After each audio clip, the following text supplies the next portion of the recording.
yang akan membawakan materi tentang konsekuensi lintas budaya, kontak antar budaya, dan kultur shock. Untuk itu, sebelum masuk ke penjelasan lebih lanjut, mari kita simak video berikut ini. Culture shock aku di Jakarta adalah orang-orang itu di sini adalah sangat menghargai perasaan orang lain. Ya. Jadi Oh, kalau ya. misalnya punya masalah, aku misalnya punya masalah sama Jegel, itu aku bisa ngomong ke Bene dulu. Ben, sebenarnya tuh aku sama Jegel tuh nggak suka, soalnya dia kalau kerja begini-begini. Sementara kalau aku tipikalnya kalau bawa dari Medan adalah ketika aku punya masalah sama Jegel, aku akan datengin dia terus Habis lah bilang, dia. coy kau jangan kayak gitu Ya, lah kerja ya. kau, jadi susah aku loh Ya. kerjanya. Nah di sini tuh kadang-kadang kalau aku punya problem sama orang terus aku datengin kayak mampus nih si Gita bakal makan aku Ya, gitu. ya. Padahal bisa diomongin. Nah Betul. itu yang kadang-kadang aku kayak, kau kalau punya masalah sama aku, kau langsung aja ngomong sama aku, jangan ngomong ke orang-orang dulu, coy. Iya, Langsung aja. itu betul, aku itu lebih betul, nggak masalah aku digituin. Ya, itu betul. Itu sih jadinya. Orang kita kan terbiasa konflik tuh langsung dikonfront. Langsung aja, Iya. jangan Walaupun- dilama-lamain. Walaupun berantem dulu Iya, ya, apa yang iya. penting selesai langsung Selesai, kan. betul, ya. Walaupun nggak sebaik kakak tadi pasti kakak nih kalau ada problem. Kau jangan coy, mana mungkin kayak gitu. Ya pokoknya dia nangis dulu lah. Buat yang baru nonton channel Puri Viera, kenalin dulu, nama aku Puri. Aku orang Indonesia, asli Surabaya, dan sekarang ini aku tinggal di Amerika sudah 7 tahun. Hampir 7 tahun. Aku sudah pernah bikin video mengenai culture shock yang menceritakan pengalaman aku ketika pertama kali pindah ke Amerika. Itu videonya udah lama, dan sekarang ini aku mau bikin yang part 2. Yang pertama, format penulisan tanggal. Sampai sekarang, aku masih belum terbiasa dengan format penulisan tanggal di Amerika. Kayaknya di seluruh belahan dunia lain ya, kebanyakan negara, kalau nulis tanggal itu pasti tanggalnya dulu kan. DMY, date, month, year. Tapi kalau di Amerika, bulannya dulu guys yang di depan. Jadi MDY. Kayak contohnya begini, 4/3/20. Ini bukan tanggal 4 bulan Maret tahun 2020. Bukan, melainkan bulan 4, yaitu bulan April tanggal 3 tahun 2020. Sampai sekarang aku masih belum terbiasa dengan format tanggal ini. Just so you know, negara yang pakai format MDY ini cuman Amerika, Philippines, Canada, sama kalau nggak salah Republik Palau. Cuma 4 negara aja yang pakai format seperti ini. So kalau kalian mau liburan ke Amerika atau pindah ke Amerika, jangan lupa biasain latihan nulis tanggal pakai format MDY. Sekarang ini bulan November, artinya sedang musim gugur di Amerika. Amerika dan mungkin Kanada adalah satu-satunya negara yang menyebut musim gugur dengan kata fall. Dulu waktu belajar bahasa Inggris di sekolah, musim gugur ya bahasa Inggrisnya autumn. Baru ketika pindah ke sini, ternyata orang-orang Amerika menyebut musim gugur sebagai fall. Jarang sekali atau mungkin hampir nggak ada orang Amerika yang menyebut musim gugur dengan kata autumn. Katanya, alasan kenapa mereka menyebut musim gugur sebagai fall, ya simply karena di musim gugur, daun-daun berjatuhan. Berjatuhan, fall. By the way, ini kayaknya bulan depan aku sudah bisa panen lemon, guys. Ini masih kecil-kecil. Tunggu bulan depan, udah agak besar, baru aku panen. Exciting! Hal selanjutnya yang mungkin teraneh sih ini ya, yaitu pintu toilet umum di Amerika. Buat kalian yang tinggal di Amerika atau mungkin sudah pernah berkunjung ke Amerika, kalian pasti tahu. Pintu toilet umum di Amerika selalu ada gap atau celah di kedua sisi pintu. Nggak cuma celah di kedua sisi pintu, tapi gap di bagian bawah guys, itu lebar banget. Sampai kalau misalnya diintip begini ya, itu nggak perlu terlalu jongkok gitu ngintipnya guys. Begini doang itu sudah kelihatan semuanya. Seriously. Pokoknya tadi ketok kabeh. Bikin kita yang lagi doing business di dalam toilet jadi insecure. Aduh, ada yang ngintip nggak ya? Dan tentu saja, karena aku percaya everything happens for a reason, maka aku mencoba cari jawabannya. Kenapa pintu toilet di Amerika selalu ada celah di kedua sisi, dan kenapa gap di bawahnya itu lebar sekali? Apakah supaya bisa diintip? Aku juga tanya sama suami. Ternyata dia sendiri juga nggak tahu. Aku tanya sama teman-teman aku yang orang Amerika. Mereka juga nggak tahu. That's just the way it is, katanya. Jadi, alasan-alasan yang aku temui di internet pun masih spekulasi. Ada yang masuk akal sih, katanya supaya lebih mudah dibersihkan. Jadi kalau bagian bawahnya itu lebar, ngebersihinnya kan gampang tuh, ya kan? Buat para petugas kebersihan gitu. Nah, untuk celah yang lumayan lebar di kedua sisi itu, katanya itu untuk alasan keamanan. Jadi untuk menghindari adanya perbuatan yang anu-anu gitu di dalam toilet. Lah terus yang ke toilet untuk nggak anu-anu ini gimana? jadi insecure gitu mau pipis doang. Sampai ya aku pernah masuk ke toilet umum, di gap kedua sisi itu ditutup sama toilet paper sama orang yang sebelum aku. Jadi gapnya itu ditutupin sama dia. Masih soal toilet. Seperti kita tahu, public toilet di Amerika itu disebut dengan restroom atau bathroom. Umumnya restroom. Waktu awal-awal pindah, aku nggak tahu ini. Aku nyebutnya ya toilet. Ternyata istilah toilet itu nggak umum untuk orang Amerika, guys. Aku bertanya-tanya, kenapa disebut restroom? Padahal kan orang tidak pergi ke toilet untuk rest.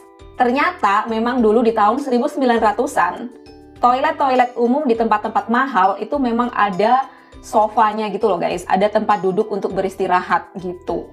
Makanya sampai sekarang toilet umum disebutnya restroom. Meskipun itu toilet yang crappy dan dirty gitu, tetap disebutnya restroom. Next, zaman sekarang memang udah jarang yang bayar pakai cash. Tapi ya masih ada. Dan kalau bayar pakai cash, biasanya kembaliannya itu koin guys. Koin di Amerika itu punya nama sendiri-sendiri. Ada nickel, dime, penny, dan quarter. Sampai sekarang, aku masih nggak ngerti which one is which. Yang paling masuk akal sih quarter, karena quarter itu kan artinya seperempat ya. Jadi quarter itu 25 sen, seperempat dari $1. Itu yang paling aku hafal gitu. Sisanya aku betul-betul nggak hafal guys. Yang besar ini aku tahu ini quarter, ini ada tulisannya quarter. Tuh ada tulisannya quarter dollar. Ini 25 sen. Nah, kalau yang ini one dime nih, ada tulisannya sih. Harusnya sih memang kalau mau nyari sih ada tulisannya ya. Tapi kalau cuma berdasarkan bentuk, aku nggak hafal. And then which one is penny? Penny itu harusnya 1 sen. Ini apa nih? Ini nickel ya? Nickel itu 5 sen guys. Oh, ini 1 sen. Oh, oke. Jadi yang warna gold ini 1 sen. Jadi yang warna gold ini penny. Tuh ada tulisannya 1 sen. Ini disebutnya penny. Oke, and then which one is nickel? Nickel itu 5 sen. Nah, ini dia. Ini yang nickel nih. Ini ada tulisannya 5 sen. Ukurannya beda-beda sih dia emang. Yang quarter yang paling besar. Quarter, dime, penny, nickel. And then this one is 10 cent, right? Oh, that's 1 cent. Which one is 10 cent then? Oh my god, this is so confusing.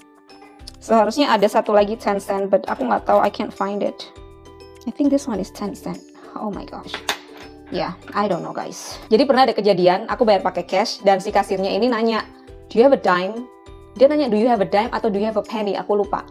Pokoknya aku nggak ngerti dime atau penny itu yang mana. Dan aku punya dompet koin, memang yang aku isi koin gitu kan. Akhirnya dompet koin ini aku buka aja, terus aku tunjukin ke dia, kamu pilih aja mana yang dime.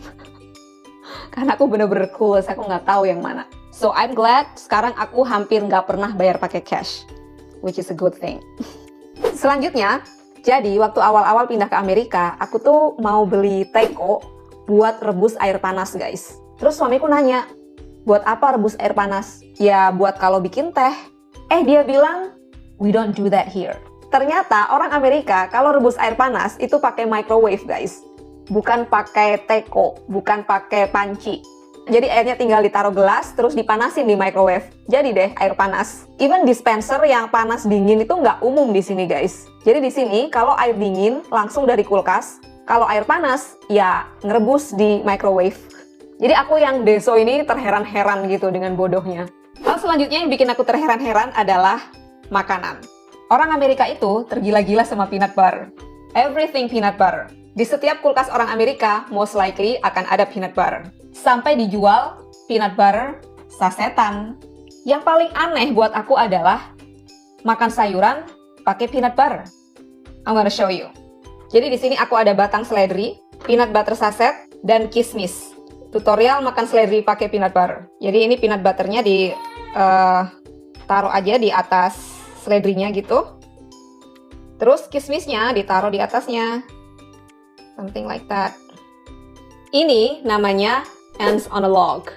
Ants as in semut, on a log as in batang kayu ya. Jadi ini istilahnya semut di atas batang kayu. Ya, nama makanan ini adalah ants on a log. Let's try it. It's actually pretty good. Jujur ini baru pertama kali aku nyoba loh guys. Surprisingly, it's pretty good. Nambah lagi peanut butternya. So ya tadinya aku pikir, kok makan seledri pakai selai kacang? Aku pikir itu konsep yang aneh. Kismisnya itu nambahin rasa manis, peanut butternya itu bikin creamy. Lumayan enak loh, sehat lagi ya. Oke guys, segitu dulu video kali ini. Mudah-mudahan kalian suka. Jangan lupa di-share ya kalau suka. Thank you for watching and I'll see you guys next time. Bye! Konsekuensi lintas budaya atau akibat dari adanya perbedaan budaya dapat dirasakan oleh seseorang ketika terjadi kontak antar orang-orang dari budaya yang berbeda. Nah, kontak antar budaya ini teman-teman dapat menimbulkan suatu permasalahan nih. Permasalahan itu disebut dengan gegar budaya atau yang akrab dikenal dengan culture shock. Jika menilik dari pengalaman orang-orang yang mengalami culture shock yang ditayangkan di awal video ini, kita bisa mengetahui nih teman-teman, bahwa mereka telah mengalami kontak antar budaya, di mana mereka yang notabene-nya berasal dari negara yang berbeda dengan budaya yang berbeda juga harus menghadapi perbedaan budaya di negara yang mereka kunjungi atau mereka tinggali untuk sementara waktu. Oleh karena itu, untuk mengetahui penjelasan yang lebih detail tentang kontak antar budaya, konsekuensi lintas budaya, dan culture shock, mari kita simak video ini sampai selesai. Dalam kehidupan sehari-hari, kebudayaan sering dikaitkan dengan pengertian ras, suku bangsa, dan etnis. Menurut Kamus Besar Bahasa Indonesia, kata konsekuensi berarti akibat dari suatu perbuatan, tindakan, ataupun pendirian. Konsekuensi bisa berupa efek positif atau negatif yang muncul sebagai hasil dari suatu peristiwa atau keputusan. Maka konsekuensi lintas budaya merujuk pada dampak dan akibat yang terjadi ketika individu atau kelompok dari budaya yang berbeda berinteraksi, berkomunikasi, atau berkolaborasi satu sama lain. Hal ini bisa mencakup kesalahpahaman, konflik, penyesuaian, atau pemahaman yang lebih dalam antara budaya yang berbeda. Konsekuensi ini dapat timbul dan dalam berbagai konteks, seperti bisnis, pendidikan, hubungan antar budaya, atau dalam kehidupan sehari-hari. Hal yang timbul akibat adanya lintas budaya yang perlu diketahui adalah: yang pertama, ada primodalisme atau sikap teguh yang mengesampingkan yang berbeda dalam suku, bangsa, ras, maupun agama. Yang kedua, ada etnosentrisme atau meninggikan budayanya sendiri. Contoh etnosentrisme sendiri adalah keyakinan bahwa budaya atau kelompok etnis sendiri lebih unggul atau benar dibandingkan dengan budaya atau kelompok etnis lainnya. Misalnya, menganggap budaya sendiri sebagai standar ukuran untuk menilai kebudayaan lain yang dianggap berbeda atau tidak sesuai. Yang ketiga, ada rasisme atau meninggikan rasnya sendiri. Tidak jauh berbeda. Contoh rasisme ini juga adalah penilaian atau perlakuan yang didasarkan pada asumsi superioritas ras satu kelompok terhadap kelompok ras lainnya. Misalnya, diskriminasi dalam pemberian hak, pekerjaan, atau pendidikan berdasarkan warna kulit atau asal-usul. Yang keempat, ada diskriminasi atau pembedaan sikap, perlakuan, misalnya warna kulit maupun agama. Contoh, diskriminasi melibatkan perlakuan tidak adil atau penolakan terhadap seseorang atau kelompok berdasarkan karakteristik seperti ras, jenis kelamin, agama, orientasi seksual, atau disabilitas. Contohnya termasuk penolakan pekerjaan berdasarkan agama seseorang, pemberian gaji yang tidak setara karena jenis kelamin, atau perlakuan kasar berdasarkan asumsi rasial. Yang kelima, integrasi atau pembaruan hingga menjadi kesatuan yang utuh. Contoh integrasi ini adalah penggabungan atau penyatuan berbagai kelompok atau elemen dalam suatu sistem atau masyarakat. Misalnya, integrasi rasial di sekolah-sekolah yang mempromosikan pendidikan bersama bagi siswa dari berbagai latar belakang rasial. Juga integrasi ekonomi antar negara yang menciptakan pasar bersama untuk memfasilitasi perdagangan dan pertukaran ekonomi antar mereka. Yang keenam, ada disintegrasi atau keadaan yang bersatu hingga menimbulkan perpecahan. Contoh disintegrasi adalah pemisahan atau Contoh disintegrasi adalah pemisahan atau perpecahan kelompok atau unsur-unsur dalam suatu sistem. Misalnya, Konflik etnis yang menyebabkan pecahnya suatu negara menjadi beberapa negara kecil yang masing-masing didominasi oleh kelompok etnis tertentu. Juga disintegrasi sosial dalam masyarakat yang terjadi ketika nilai-nilai norma-norma bersama mulai melemah, menyebabkan perpecahan dan ketidaksolidan. Yang ketujuh, akulturasi atau terbentuknya budaya baru oleh dua budaya yang berbeda. Contohnya, ketika dua kelompok budaya berinteraksi dan saling mempengaruhi satu sama lain, menciptakan perubahan dalam kedua budaya tersebut. Sebagai contoh, penyebaran masakan Italia di berbagai negara dengan adaptasi lokal seperti pizza atau pasta yang disesuaikan dengan selera lokal. Akulturasi juga dapat terjadi dalam bahasa seperti penggunaan kata-kata atau frasa dari suatu bahasa dalam bahasa lain karena interaksi antar budaya. Yang kedelapan, ada asimilasi atau terbentuknya budaya yang benar-benar baru dengan meninggalkan unsurnya. Contoh asimilasi adalah ketika anggota atau suatu kelompok mengadopsi nilai-nilai, norma, dan gaya hidup dari kelompok mayoritas sehingga perbedaan budaya semakin menyusut. Misalnya, imigran yang sering waktu mulai mengadopsi bahasa dan tradisi kelompok mayoritas di negara tempat tinggal hingga akhirnya menjadi bagian integral dari masyarakat tersebut. Kontak antar budaya. Kontak antar budaya di sini adalah bagaimana terjadinya interaksi atau terjadinya pertemuan antara dua kelompok budaya atau lebih dari dua kelompok budaya dalam suatu waktu, dalam suatu tempat, di mana mereka saling berinteraksi atau saling melibatkan pertukaran ide dan juga menceritakan nilai-nilai dan keberagaman dari kelompok budaya mereka masing-masing. Sebagai contoh yang dapat saya berikan di sini, ketika orang Alor bertemu dengan orang Soe, dan di sana mereka saling menceritakan atau saling berinteraksi berkaitan dengan latar belakang budaya mereka. Seperti di Soe mereka katakan bahwa mereka memiliki cuaca yang sangat dingin, dan Alor mengatakan bahwa mereka memiliki pantai dan juga suasana di pegunungan yang sangat indah, teman-teman. Ketika mereka saling berinteraksi menceritakan latar belakang dari budaya mereka masing-masing, di situ akan terjadinya yang namanya kontak antar budaya, teman-teman. Namun di sini kontak antar budaya tidak hanya seperti interaksi-interaksi biasa, namun ada terjadi ketegangan-ketegangan, teman-teman. Seperti yang kita ketahui juga bahwa di Indonesia ini memiliki keberagaman budaya, ras, suku, etnis, dan lain sebagainya, teman-teman. Maka dari itu tidak bisa dipungkiri bahwa akan terjadinya asimilasi antar budaya, yaitu ketegangan-ketegangan antara suku-suku pribumi dan juga etnis-etnis di Cina, etnis orang Cina, dan juga ketegangan yang terjadi di suku Kalimantan Barat dan Kalimantan Tengah. Ada juga isu-isu berkaitan dengan Javanisasi dan Islamisasi dalam program transmigrasi, teman-teman. Bukan hanya itu, juga ada beberapa isu berkaitan dengan pengusiran pendatang dari Irian Jaya dan juga Aceh. Faktor-faktor yang dapat menyebabkan terjadi kontak antar budaya. Faktor yang pertama itu adalah faktor pendidikan.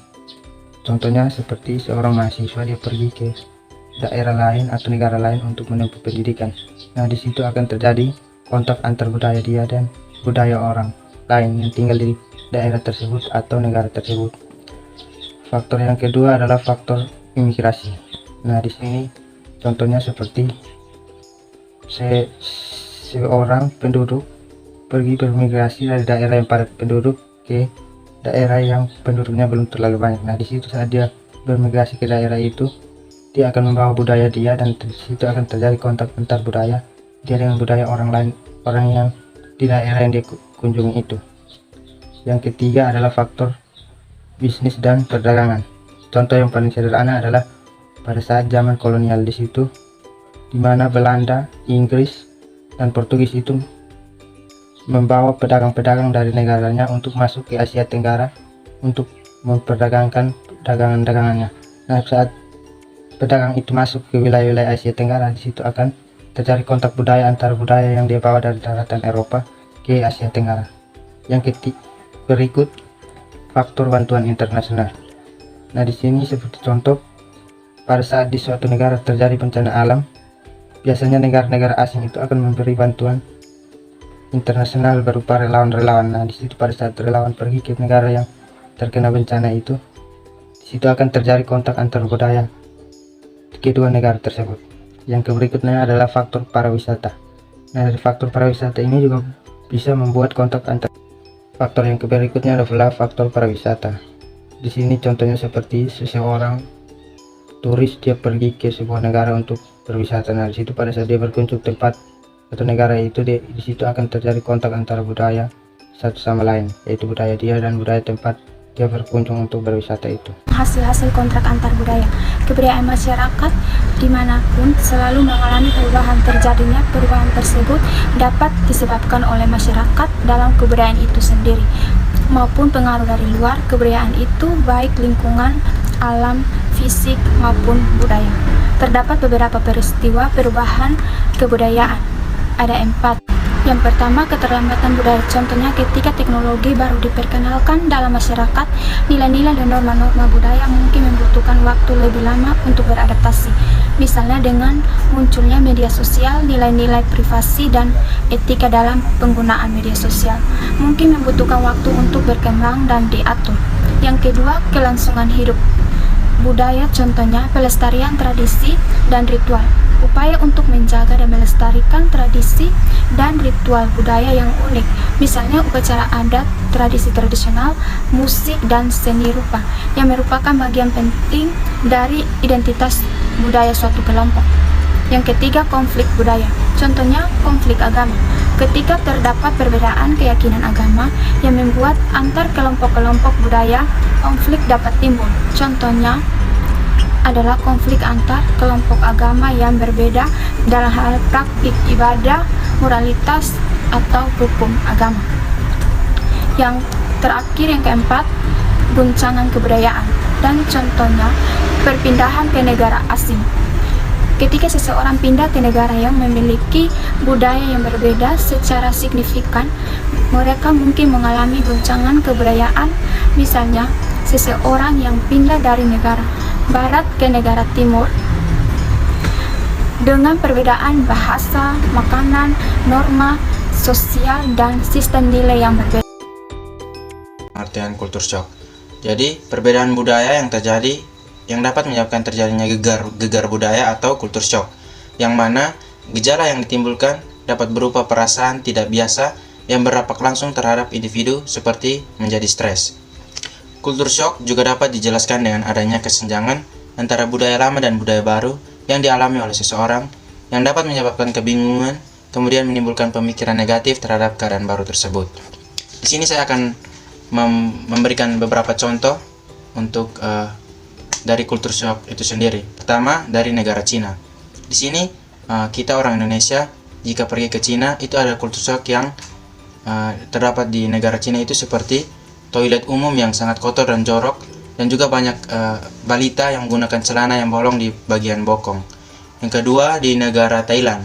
Di negara Thailand ini banyak kultur shock yang terjadi di sana adalah banyak ladyboy yang cantik yang nantinya di pinggir jalan jika kita ke sana itu mereka akan menggoda kita seperti itu. Yang ketiga, negara India. Lebih tepatnya di kota Chennai. Banyak kultur shock di sana itu banyak orang yang mandi dan buang air kecil di sembarangan di pinggir jalan. Yang berikut, yang keempat, negara Singapura. Kultur shock di negara Singapura itu sendiri adalah di negara Singapura itu terkenal dengan banyaknya aturan. Jika kita ke sana, salah satu aturannya itu kita dilarang buang sampah sembarangan. Nah, jika kita melakukan pelanggaran tersebut, kita akan didenda seharga $1.000 Singapura atau dirupiahkan sebesar 9,8 juta. Yang berikut, yang kelima, negara Eropa. Dan kultur shock di sana, jika kita pergi ke sana itu kita bisa mendapati orang tanpa busana di saat musim panas. Faktor penyebab dari culture shock. Culture shock biasanya dipicu oleh salah satu atau lebih dari 3 penyebab. Yang pertama, kehilangan clues atau tanda-tanda yang dikenalnya. Padahal, clues sendiri adalah bagian dari kehidupan sehari-hari seperti tanda-tanda, gerakan bagian-bagian tubuh, ekspresi wajah, ataupun kebiasaan yang dapat menceritakan kepada seseorang bagaimana sebaiknya bertindak dalam situasi-situasi tertentu. Yang kedua, putusnya komunikasi antar pribadi baik pada tingkat yang disadari maupun tidak disadari yang mengarahkan pada frustasi dan kecemasan. Halangan bahasa adalah penyebab jelas dari gangguan-gangguan ini. Yang ketiga, krisis identitas. Dengan pergi ke luar negeri, seseorang akan kembali mengevaluasi gambaran-gambaran tentang dirinya. Tahapan-tahapan culture shock. Bahwa setiap makhluk hidup di muka bumi pasti mengalami tahapan kehidupan yang pasti akan dilewatinya. Tidak terkecuali dengan fenomena culture shock yang dialami oleh individu yang mengalami kebingungan saat berpindah dari daerah satu ke daerah lainnya, yang kemudian mengalami perbedaan signifikan dengan daerah asal. Yang mana tahapan tersebut digambarkan dengan satu, the honeymoon phase, adanya perasaan bahagia ketika sampai di tempat baru. Yang kedua, the crisis phase, perasaan tidak berdaya yang disebabkan karena adanya perbedaan sangat signifikan dengan daerah asal, namun individu akan segera melaluinya ketika individu mampu menyesuaikan dirinya dengan baik. Yang ketiga, the adjustment phase, individu mulai mampu membangun interaksi dengan lingkungan barunya. Yang keempat, the cultural phase, individu merasa nyaman dengan memiliki dua kebudayaan. Keadaan ini merupakan indikasi yang baik karena individu berhasil melewati seleksi alam kecil. Akan tetapi ada juga individu yang terlalu memuja kebudayaan asing sehingga ketika kembali ke tempat asalnya, mereka asing kembali. Cara-cara apa saja sih yang dapat kita atau individu lakukan untuk mengatasi gegar budaya atau culture shock ini? Jadi teman-teman, cara yang paling utama atau cara yang paling ampuh yang dapat dilakukan oleh seorang individu untuk mengatasi gegar budaya ini yaitu dengan melakukan adaptasi atau penyesuaian diri dengan tempat di mana ia tinggal. Lalu bentuk penyesuaian diri seperti apa yang harus dilakukan nih? Nah, penyesuaian diri yang dapat dilakukan antara lain yang pertama, mampu memahami dan menguasai bahasa setempat. Yang kedua, melakukan pendekatan sosial dengan masyarakat sekitar. Dan yang ketiga, memiliki keterbukaan serta keinginan untuk mengenal budaya setempat. Nah teman-teman, selain penyesuaian diri yang dapat dilakukan seorang individu, ada pun faktor lain nih yang dapat mempengaruhi gegar budaya atau culture shock yang dirasakan atau dialami oleh seseorang. Faktor itu adalah dukungan sosial. Dukungan sosial ini sangat berperan penting teman-teman di dalam kehidupan seorang individu. Karena di setiap keadaan yang dialami oleh makhluk sosial, kita membutuhkan energi yang besar dari lingkungan eksternalnya atau lingkungan eksternal kita yang ditunjukkan dengan adanya semangat yang didapat individu dari lingkungannya. Dalam keadaan tersebut, individu akan merasa lebih diterima atau lebih akrab dengan lingkungan barunya.